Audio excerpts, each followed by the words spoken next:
Hello everyone, I'm Mandeep. I'm a GMAT coach by profession and a life coach by choice. In this video, I'll be sharing an example of one of my students which I think can be applicable in every aspect of life. So it's a story of a student who approached me a year back, and she was preparing for GMAT. I think before joining my classes, she has already invested 1 year in preparing for GMAT. So in that 1 year, her studies was it's on and off. So she took coaching from one of the top institutes in India, and then after that she didn't study for some time. Then she came back again, studied, then stopped studying again. She came back. So this way she wasted almost an year, and when she appeared for her GMAT, she scored around 560. Though if you look at her aptitude level, she doesn't deserve 560. She's someone who can easily score 700 plus because she's doing pretty well in her career. Her education background, she has been, I would say, 90% plus in her 10th, 12th, in college. But her past achievements are not reflected in GMAT. So something changed. So when she contacted me, the first thing that I saw was that she has an anxiety issue. How did I got that? She speaks really fast. Now, this is not a generalization, but this is how I think it could be. That when we speak really fast, that means our thought process is really fast. And sometimes we fumble, we are not able to give our thoughts clearly. So in that case, there is some kind of anxiety. So because of that anxiety, she was not able to focus on the studies.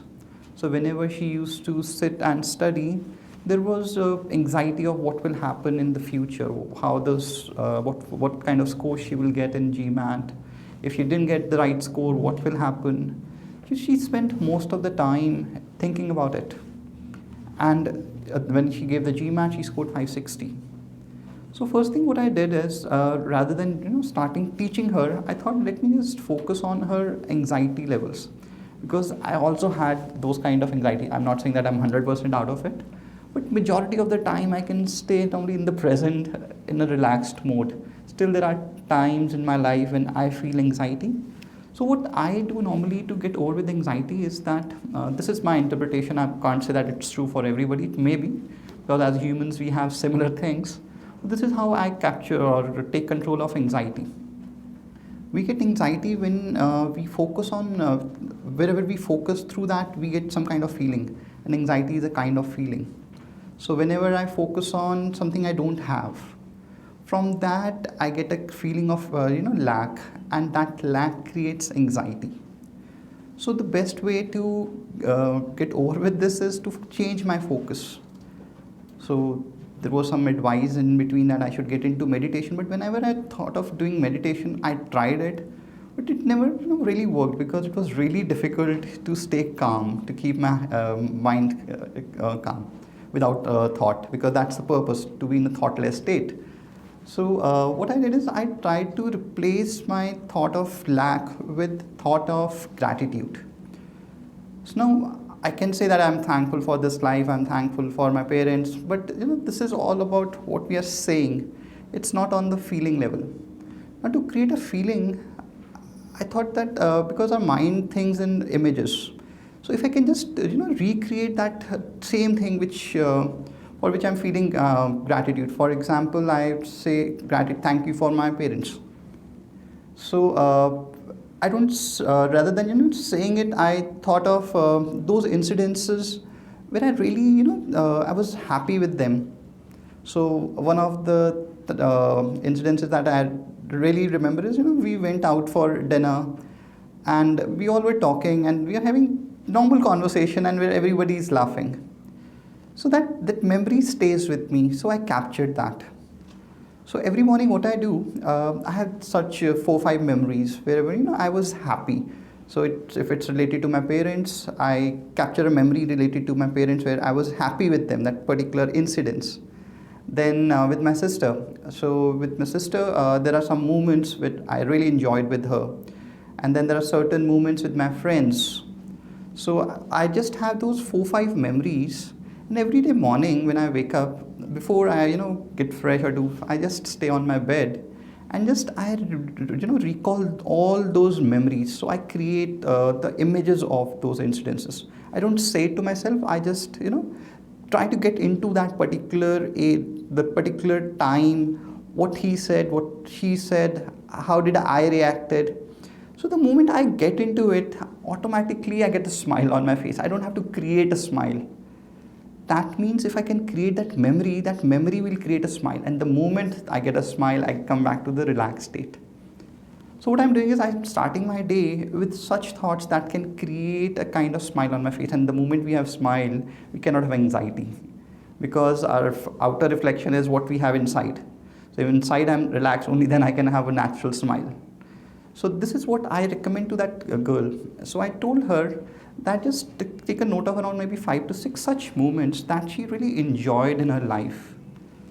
So I asked her to write down everything, what the other person said, what she said, everything, what was the environment like, where were they, what time of day it was, every small detail. And I asked her to just recall that and just live that moment again. So I told her that in the morning and in the evening, before sleeping at night. And specifically, the other thing I recommended her is that at night, do this in front of a mirror. Probably sometime in the morning, you can't wake up and stand and do this in front of mirror. But if you can do this in front of mirror, probably we have more impact, because when you just look into your own eyes and you say these things, automatically your mind gets trained and it happens faster. So probably in a week's time, she shared her experience with me. So one, she could see that now she's more relaxed throughout the day.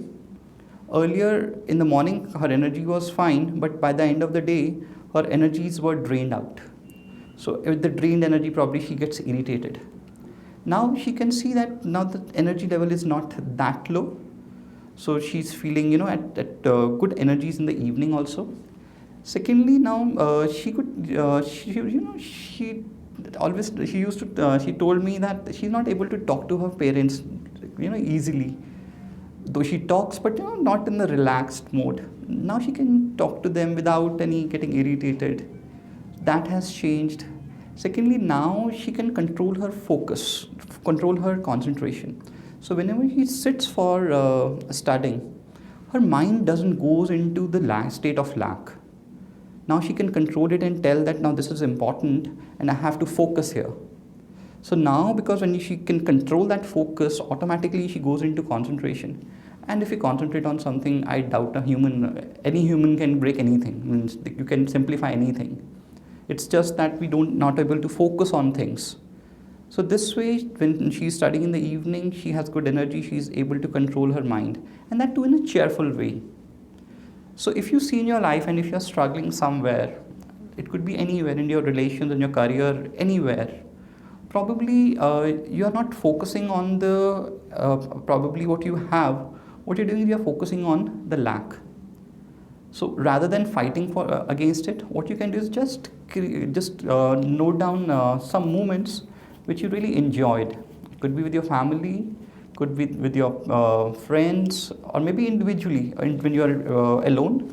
Just take a note of 4-5 memories and just keep repeating those memories in the morning and at night, and see the difference. And just do let me know also, because I don't know everything about this, but I experienced this, that's why I'm sharing it. So I want to know that if it works, probably we can share it with other people. If it doesn't work, we can just work upon it, and we can improve it. So I hope this helps you to live a better life. See you. Bye.